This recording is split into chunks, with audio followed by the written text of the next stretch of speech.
Pripravte si so mnou moju dnešnú večeru. Budeme potrebovať jednu misku, vidličku a veľkú lyžicu.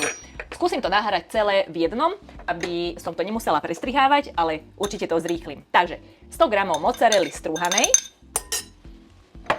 2 vajíčka, jednu konzervu tuniaka vo vlastnej šťave, ale zbaveného už nálevu. Tak.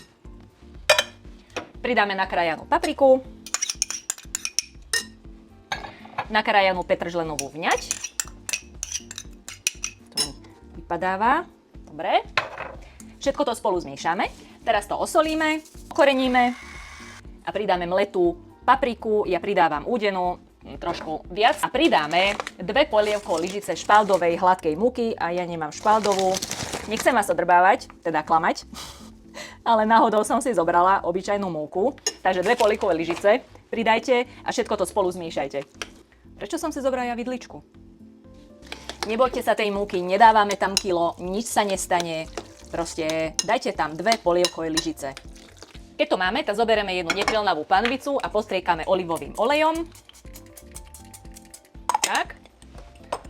A touto vecou, neviem ako sa to volá, čo to je, tak toto roztiahneme po celej panvici a aj boky natrieme olejom. Vylejeme našu zmes na panvicu, rozotrieme pekne, rovnomerne alebo roztiahneme lyžicu, prikryjeme a necháme takto 10 minút.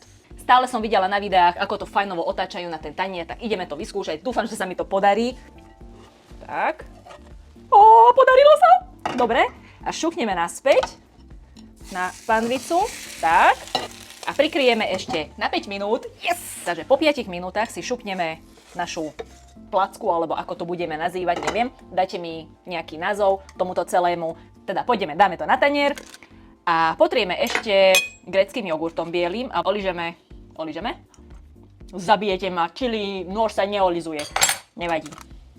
No, ale ideme ochutnať.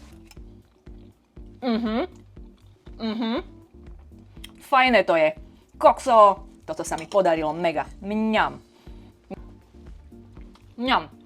Pripravte si aj vy. Dajte mi vedieť, ako chutil. A vidíme sa na budúce. Čaute.